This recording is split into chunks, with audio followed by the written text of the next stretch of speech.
General Isidoro Torres. Si Isidoro Torres ay isang general sa himagsikang Pilipino.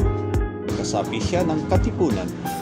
Isinilang siya noong ika-10 ng Abril 1866 sa Matimbo, Malolos, Bulacan, kina Florencio Torres at Maria Dayaw. Nag-aral siya ng kartilya sa ilalim ni Maestro Jose Reyes at nag-aral ng gramatika sa Malolos. Nakapagtapos siya ng sekundarya sa Colegio de San Juan de Letran at ng Bachiller in Artes sa Universidad de Santo Tomas. Naging mahusay siyang leader at estratego ng mga revolusyonaryo, kilala sa kanyang grupo bilang Matang Lawi.